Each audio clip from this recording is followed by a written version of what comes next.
और कैसे चैनल में स्वागत है। तो दोस्तों, आपकी जानकारी के लिए बता दें कि पक्षियों को तार पर बैठते समय करंट क्यों नहीं लगता, इसके पीछे क्या कारण है। तो दोस्तों, आशा करते हैं आपको जानकारी जरूर पसंद आएगी। तो चलिए इस वीडियो को शुरू करते हैं। दोस्तों, जब आप पक्षी को वायर पर बैठा देखते हो तो आपके मन में सवाल आता ही होगा कि पक्षी को करंट क्यों नहीं लगता। तो दोस्तों, इसी बारे में हम आपको पूरी जानकारी देंगे। तो दोस्तों, आप यह रोज़ ही देखते होंगे कि आपके घर के सामने या फिर कहीं और काफ़ी संख्या में पक्षी बिजली के तारों पर बैठते रहते हैं। पहले आपकी तरह हम भी यही सोचते थे कि बिजली के तार पर बैठने के बाद पक्षियों को करंट क्यों नहीं लगता, लेकिन बाद में धीरे धीरे समझ में आया कि पक्षियों को करंट क्यों नहीं लगता। जैसे कि आपको पता होगा कि हर चीज़ के काम करने के अपने नियम होते हैं, बिजली के भी अपने नियम होते हैं और उन्हीं नियमों पर वह काम करती है। दोस्तों, आपको यह पता होगा कि इलेक्ट्रॉन तार के सहारे आगे बढ़ते हैं और उनकी गति काफ़ी अधिक होती है। तो दोस्तों, और उसके बाद हमारे घरों के अंदर पहुंचते हैं। कुछ लोग अपने घरों में एक अर्थिंग वायर लगा कर रखते हैं और इस प्रकार से एक पूरा सर्किट होने पर बल्ब जलता है और पंखे वगैरह चलते हैं। यदि आप केवल एक ही तार के बिजली के किसी उपकरण को चलाने की कोशिश करेंगे तो यह नहीं चल पाएगा, क्योंकि सर्किट पूरा ही नहीं होगा। तो दोस्तों, पक्षियों को करंट क्यों नहीं लगता, यह बात जानने से पहले आपको बिजली के दो बुनियादी सिद्धांतों के बारे में जान लेना चाहिए, ताकि आप अच्छी तरह से समझ सकें।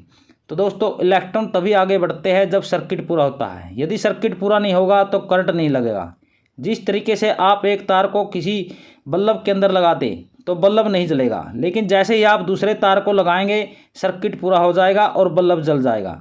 इलेक्ट्रॉन का एक यह भी स्वभाव है कि यह हमेशा कम बाधाओं का रास्ता चुनते हैं। यदि रास्ते में अधिक बाधाएं हैं तो इलेक्ट्रॉन कम बाधाओं से जाएंगे। यहाँ पर बाधाओं का मतलब है इलेक्ट्रॉन को निकालने के लिए कम ऊर्जा की आवश्यकता। यदि हम लकड़ी की बात करें तो लकड़ी विद्युत की कुचालक होती है, क्योंकि इलेक्ट्रॉन को निकालने के लिए यहाँ पर अधिक ऊर्जा की आवश्यकता होती है, जबकि तार सुचालक होते हैं और इसीलिए तारों का प्रयोग बिजली को ट्रांसफर करने के लिए किया जाता है। तो दोस्तों, पक्षी जब तार पर बैठते हैं तो पक्षियों को करंट क्यों नहीं लगता, इसके पीछे का सरल कारण यह होता है कि वह सिर्फ एक ही तार पर बैठते हैं, जिसकी वजह से सर्किट पूरा नहीं हो पाता और पक्षियों को करंट नहीं लगता।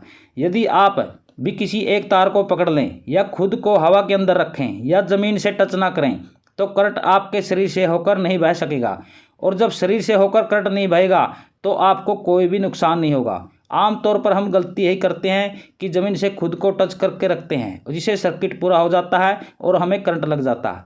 तो दोस्तों, आपको अच्छे समझ में आ गया होगा कि पक्षियों को भी करंट नहीं लगता। तो दोस्तों, आपको यह जानकारी कैसी लगी? अगर जानकारी अच्छी लगी हो तो हमारे यूट्यूब चैनल को सब्सक्राइब करना न भूलें और साथ में बेल आइकन का बटन जरूर दबा दीजिए, ताकि आने वाली ऐसी ही मज़ेदार और ज्ञानवर्धक वीडियो आपको सबसे पहले देखने और सुनने को मिल सके। धन्यवाद।